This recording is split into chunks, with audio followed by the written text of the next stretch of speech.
Every tip you've learned about building rapport is probably making you less likable.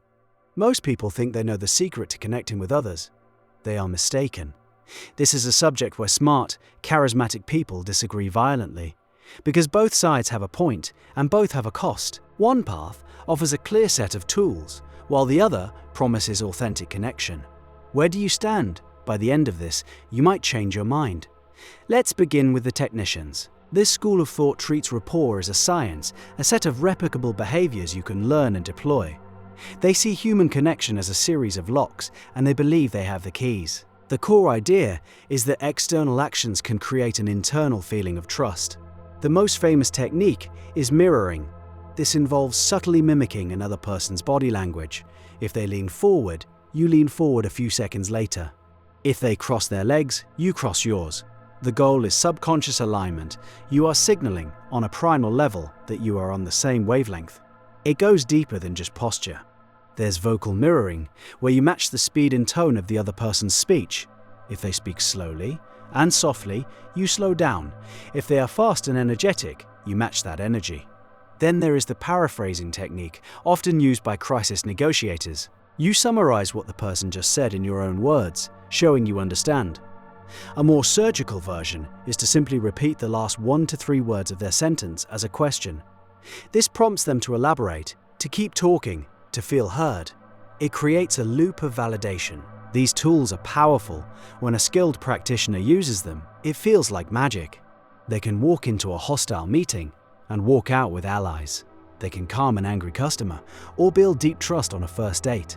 It gives a person a sense of control in unpredictable social situations. It sounds like a superpower, but it has a vulnerability. A big one. The moment someone detects the technique, the entire illusion shatters. Permanently. You felt this before. The salesperson who mirrors your posture a little too perfectly, the manager who repeats your last 3 words with a vacant look in their eye, the connection you thought you had vanishes. It's replaced by a cold, unsettling feeling. The feeling of being handled, of being played. The uncanny valley of social interaction is real. Your brain's threat detection system, honed over millions of years, is exceptionally good at spotting fakes. When someone's words say, "I'm on your side," but their micro-expressions or the slight delay in their mirroring betrays calculation, an alarm bell goes off. Suddenly, every nice thing they do seems like a move in a game. You are a target, a puzzle to be solved, an objective to be won. The trust evaporates. In fact, you trust them less than if they had just been honestly awkward from the start. Worse, focusing on these techniques puts your attention in the wrong place. You are so busy thinking, "Okay, he just crossed his arms, I'll wait 3 seconds and then cross mine," that you stopped actually listening. You're running a script in your head, you're observing them, but you aren't with them. They can feel that distance. They feel your attention is on yourself, on your performance. This is the technician's trap. The very tools designed to create connection end up building a wall. The more you practice the script, the better you get at acting, and the worse you get at actually connecting. So what's the alternative? And that's where the other school of thought comes in. They argue you're focusing on the wrong thing entirely. This second school, the school of state, argues that rapport is a byproduct. It is an outcome, a symptom of something deeper. That something is genuine, unadulterated curiosity. For this side, the goal is to stop trying to build rapport at all. The goal is to become so completely interested in the other person that you forget yourself entirely. You forget about what you're going to say next. You forget about whether they like you. You forget about your own goals for the conversation. Your entire world shrinks to the person in front of you, their story, their perspective, their feelings. When you are in this state of pure presence and curiosity, the techniques of rapport happen automatically. You will naturally match their energy because you are so in sync with them. You will lean in because you genuinely want to hear what they are saying. You'll ask good questions because you truly want to know the answers.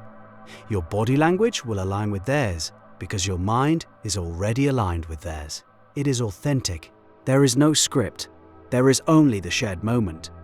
Think about the best conversations of your life. Time seemed to disappear. You were totally absorbed.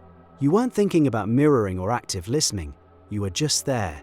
The connection was effortless. The state-based approach says that is the only true path.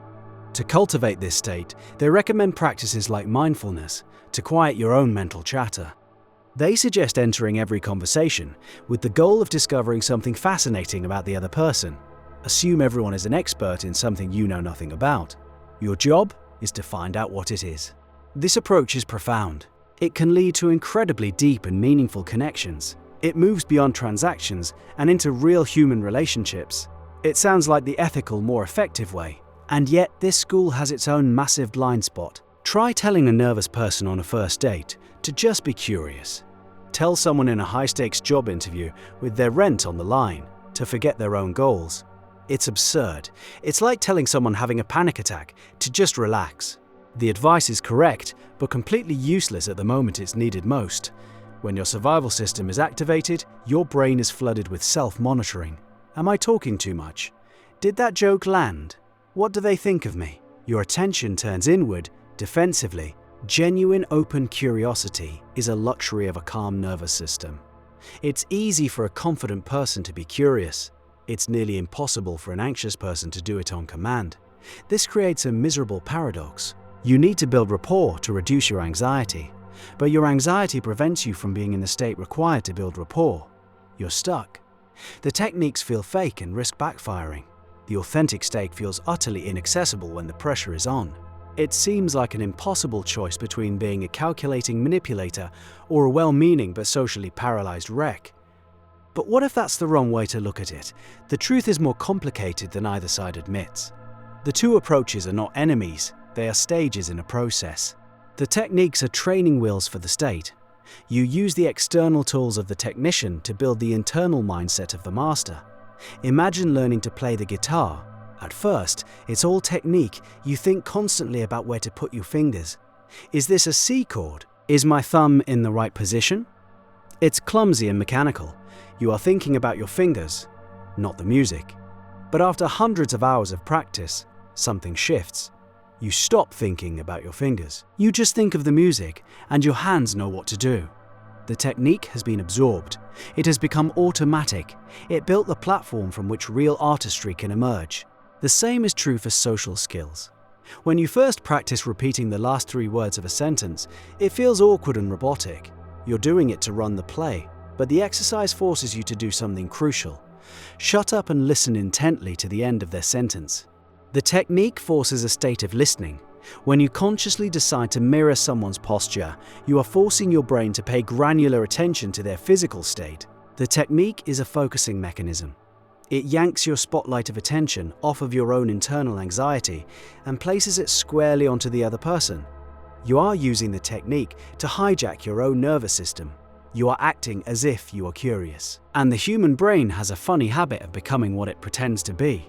After enough reps, the conscious effort fades, the training wheels come off. You find you are genuinely listening. You are genuinely present. The techniques were a bridge. They were the scaffold you used to build the permanent structure of genuine curiosity. The technician's toolbox is how you get your reps in. It's how you train during low-stakes interactions so that the skill is there for you when the stakes are high. The goal was never to become a master manipulator, a perfect actor. The goal was to use the actor's exercises to become a more present human being. The focus shifts. The question is no longer what technique can I use on this person? The question becomes, what practice can I use to manage my own attention? This reframes the entire debate. Rapport is an inside job. The techniques are simply a method for doing that internal work. The tools are pointed at yourself, not at them. So you're left with this synthesis. Rapport is a state of genuine presence.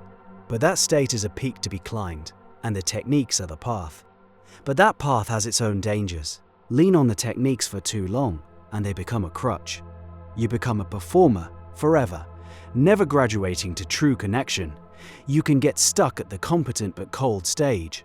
You master the instrument's mechanics, but never learn to play with feeling. The art is knowing when to let go of the scaffolding, when to stop thinking, and just be. And that transition is different for everyone. It requires self-awareness. It demands you pay attention to your own internal state. So, where do you draw the line? Is rapport a cold skill to be deployed, or a warm state to be cultivated? Or is it a journey from one to the other? If you accept that the techniques are training wheels, the real question becomes about the training itself.